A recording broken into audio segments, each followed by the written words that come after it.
Hi అండి అందరికీ. 4 బ్లౌజులు ఒకేసారి ఎలా కట్ చేసుకోవాలో ఈ వీడియోలో చూడండి. ఒకేసారి 4 లైనింగ్ క్లాత్లు వేసుకోవాలండి. ఫోల్డింగ్ మన వైపు ఉండేలా, ఓపెన్ వైపు మనకు అపోజిట్ ఉండేలా వేసుకోవాలి. కరెక్ట్గా లైనింగ్ అటు ఇటు పోకుండా కరెక్ట్గా వేయాలండి. కొంచెం అటు ఇటు అయినా నెక్ ఎక్కువ తక్కువ అయిపోతుంది. అందుకే కర్వ్ స్కేలు, కత్తెర, టేపు, మార్కర్ దగ్గర పెట్టుకోవాలి. తర్వాత మనం స్ట్రైట్గా ఒక లైన్ గీసుకోవాలి. ఖర్చు కోసం ఒక మార్కింగ్ పెట్టుకోవాలండి. తర్వాత బ్లౌజ్ నడుం ఫోల్డింగ్ చేసి కుట్టు దగ్గర ఒక మార్కింగ్ పెట్టుకోవాలి. ఖర్చు కోసం ఒక మార్కింగ్, బ్యాక్ టక్స్ కోసం ఒక మార్కింగ్ పెట్టుకోవాలి. తర్వాత అలానే ఫోల్డింగ్ పట్టుకొని నెక్ కోసం ఒక మార్కింగ్ పెట్టుకోవాలి. తర్వాత బ్యాక్ పొడుగు డాట్స్ దగ్గర పట్టుకొని మిడిల్లో గట్టిగా లాగకుండా ఖర్చుకి వదిలేసి పైకి ఒక మార్కింగ్, కుట్టు కోసం ఒక మార్కింగ్ పెట్టుకోవాలండి. తర్వాత చంక రౌండ్ కోసం ఒక మార్కింగ్ పెట్టుకోవాలి. టేప్ తీసుకొని బ్యాక్ లెంత్ ఎంత వచ్చింది అనేసి ఒకసారి చూసుకోండి. 14 ఇంచెస్ వచ్చిందండి. ఇక్కడ 14 ఇంచెస్ పెట్టేసి స్ట్రైట్గా ఒక లైన్ గీసుకోవాలి.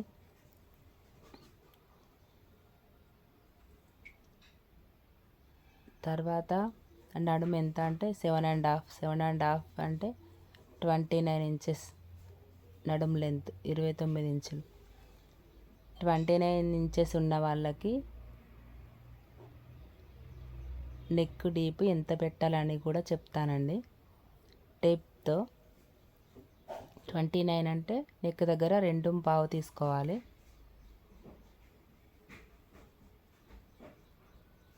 రెండు పావుకి ఒక మార్కింగ్, కింద ½ ఇంచు ఎక్స్ట్రా కలుపుకొని 2.5కి ఒక మార్కింగ్ పెట్టుకోవాలి. 3 ఇంచులు కూడా పెట్టుకోవచ్చు, కాకపోతే నెక్ డీప్ ఎక్కువ వద్దని చెప్పారు కస్టమర్, అందుకోసం తక్కువ డీప్ తీసుకున్నా. పైన కింద సేమ్ లెంత్తో డీప్ తీసుకుంటే షోల్డర్ అనేది జారిపోతుందండి. అందుకే కొంచెం ½ ఇంచ్ అయినా ఎక్కువ పెట్టుకోవాలి. తర్వాత షోల్డర్ ఆది బ్లౌజ్తో కొలవాలి. తర్వాత టేప్తో ఇది ఎంత వచ్చిందని కొలిస్తే 5.5 వస్తుందండి. 29 ఇంచెస్ అంటే 5, అదే మార్కింగ్ కింద కూడా 5.5కి మార్కింగ్ పెట్టుకోవాలి. తర్వాత చంక రౌండ్ కోసం పావు తక్కువ 6 ఇంచులు పెట్టుకోవాలండి. అట్లా అయితేనే మనకు నెక్ రౌండ్, చంక రౌండ్ అనేది కరెక్ట్గా వస్తుంది. మనం మార్క్ చేసుకున్న దాన్ని స్కేల్తో స్ట్రైట్ లైన్స్ పెట్టుకోవాలి. చంక రౌండ్ కోసం 1.5 ఇంచు దగ్గర ఒక మార్కింగ్ పెట్టుకోవాలి. తర్వాత నెక్ రౌండ్ గీసుకోవాలి. మనకి చంక రౌండ్ కరెక్ట్ మార్కింగ్ కోసం ఒక మార్కింగ్ పెట్టుకోవాలి. ఇప్పుడు కర్వ్ స్కేల్ తీసుకొని చంక రౌండ్ గీసుకోవాలి. తర్వాత ఒకసారి మన నెక్ అనేది డీప్ ఇట్లా కరెక్ట్ వచ్చిందా లేదా అనేసి ఒకసారి ఆది బ్లౌజ్తో కొలుచుకొని చూడండి. కొంచెం ఎక్కువ అనిపిస్తే నెక్ సెట్ చేసుకోవచ్చు కటింగ్లోనే. మనకు బ్యాక్ పార్ట్లో ఇది ఇంపార్టెంట్ అండి. సైడ్ జాయింట్ కిందికి రాకుండా, చంకలో ముడతలు రాకుండా ఉండడం కోసం క్రాస్గా ఒక మార్కింగ్ గీసుకోవాలి. ఇప్పుడు మార్క్ చేసిన విధంగా కట్ చేసుకోండి. బ్యాక్ టక్స్ కోసం కట్స్ పెట్టుకోండి. ఇది చిన్న సైజ్ బ్లౌజ్ అండి. ఇంకా క్లారిటీగా కూడా మళ్ళీ ఒక వీడియో తీసి పెడతానండి నేను.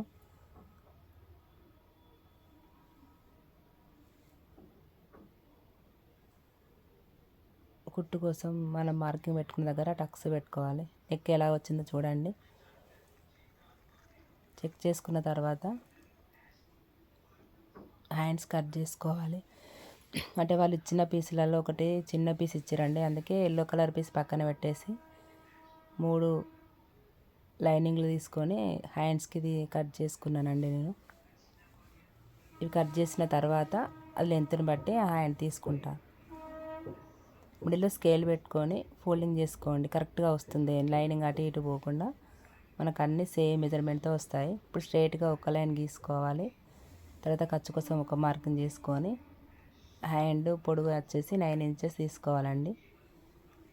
చిన్నగా పఫ్ పెట్టామన్నారు వాళ్ళు, అందుకని చెప్పేసి హ్యాండ్ డౌన్ వచ్చేసి 2.5 పెట్టుకోవాలి. హ్యాండ్ లూజ్ పెట్టుకోవాలి. తర్వాత బ్లౌజ్తో తెలియకపోతే మీకు మనం కట్ చేసుకున్న బ్యాక్ పార్ట్ తీసుకొని చంక రౌండ్ కోసం మార్కింగ్ పెట్టుకోండి, కరెక్ట్గా వస్తుంది అప్పుడు. తర్వాత 2 మార్కింగ్స్ని కలుపుకోవాలి. హ్యాండ్ అనేది ముడతలు రాకుండా పర్ఫెక్ట్గా వస్తుందండి. చిన్న పఫ్ పెట్టామని చెప్పారు కదా, అందుకే 2 ఇంచెస్కి ఒక మార్కింగ్, హైట్ 2 ఇంచెస్, వెడల్పు 2 ఇంచెస్ తీసుకోవాలండి. తర్వాత మిడిల్లోకి టేప్తో ఒక మార్కింగ్ పెట్టేసుకొని చిన్న కర్వ్ లాగా తీసుకోండి, అంతే. చిన్నగా పఫ్ వస్తుంది. మార్క్ చేసుకున్న హ్యాండ్ పీస్ని కట్ చేసుకోవాలి. ఇంకా నార్మల్ హ్యాండ్ కూడా మీకు పర్ఫెక్ట్గా టేప్ కొలతలతో చెప్తాను నేను మన నెక్స్ట్ వీడియోలో. చిన్న బుట్ట హ్యాండ్స్ వస్తాయండి, ఇవి చిన్నగా మంచిగా ఉంటాయి. చిన్నగా 1 ఇంచెస్ గ్యాప్తో టక్స్ ఇచ్చుకోవాలి. తర్వాత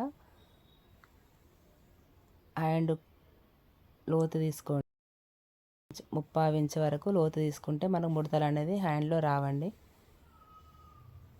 సేమ్ నేను కట్ చేసిన విధంగా కట్ చేయండి ఫ్రెండ్స్. బ్లౌజ్ అనేది చాలా పర్ఫెక్ట్గా ఫిట్టింగ్ అవుతుంది, షోల్డర్ జారకుండా పర్ఫెక్ట్గా స్టిచ్చింగ్ వస్తుందండి. నెక్స్ట్ వీడియోలో స్టిచ్చింగ్ కూడా అప్లోడ్ చేస్తాను నేను.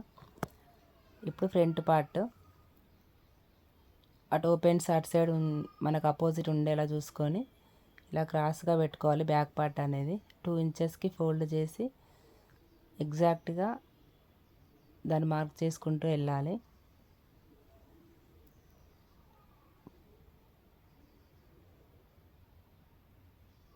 ఫ్రంట్ పార్ట్ కూడా ఒక టిప్ చెప్తానండి, షోల్డర్ జారిపోకుండా ఎగ్జాక్ట్గా మార్కింగ్ పెట్టేసుకొని బ్యాక్ పార్ట్ తీసి, ఇప్పుడు మనం ఫ్రంట్ పార్ట్ అనేది నెక్ డీప్ ఎంత ఉందో అనేసి చెక్ చేసుకోవాలి. ఎప్పుడైనా మనం ఫ్రంట్ పార్ట్ మెజర్మెంట్ తీసుకున్నప్పుడు ఉక్స్ పట్టి సైడే తీసుకోవాలి, కరెక్ట్గా వస్తుంది. కాజా పట్టి అంటే మనకు కరెక్ట్గా సెట్ కాదు బ్లౌజ్ అనేది. చూసుకొని నెక్ రౌండ్ ఫ్రంట్కి ఒక మార్కింగ్ పెట్టేసుకొని లాగొద్దు, నెక్ అనేది నార్మల్గా పట్టుకొని చూడండి. తర్వాత ఇక్కడ మధ్య టక్స్ కోసం ఒక మార్కింగ్ పెట్టుకోవాలి. మనం షేప్ బెల్ట్ కోసం ఒక మార్కింగ్ పెట్టేసుకొని తర్వాత మనం ఫ్రంట్ డాట్ పెట్టుకుంటాం కదండి, డాట్ దగ్గర నార్మల్గా లాగకుండా పట్టుకొని ఒక మార్కింగ్ పెట్టేసుకోండి. కుట్టు కోసం ఒక మార్కింగ్, ఎక్స్ట్రా ఖర్చు కోసం ఒక మార్కింగ్ పెట్టుకోండి. తర్వాత చంక రౌండ్ దగ్గర మార్క్ చేసుకున్న దీన్ని మనం ఎలా అయితే మార్క్ చేసుకున్నామో సేమ్ అలానే కట్ చేసుకోవాలి. ఫ్రంట్ పార్ట్లో లోతు ఒక 1/2 ఇంచు తీసుకోండి, సరిపోతుంది. బాగా తీస్తే లాగి పట్టేసినట్టు అయిపోతుంది బ్లౌజ్ అనేది.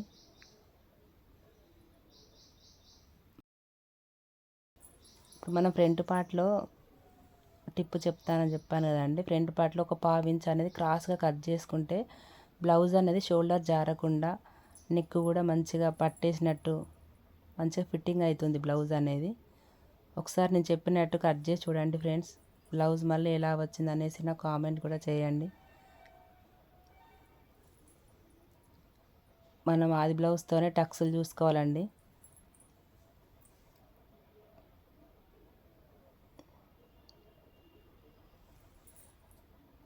ఎల్లో కలర్ బ్లౌజ్ కూడా కట్ చేశాను మళ్ళీ. నెక్స్ట్ షేప్ బెల్ట్ కోసం లైనింగ్ క్లాత్లు డబల్ ఫోల్డింగ్ చేసుకున్నానండి. వాళ్ళు ఆది బ్లౌజ్ ఎలా ఉందో అలానే నాకు షేప్ బెల్ట్ పెట్టమని చెప్పారండి, అందుకే ఎగ్జాక్ట్గా ఇలా ఎట్లున్నదో అట్లనే మార్కింగ్ పెట్టేసి కట్ చేసుకున్నాను.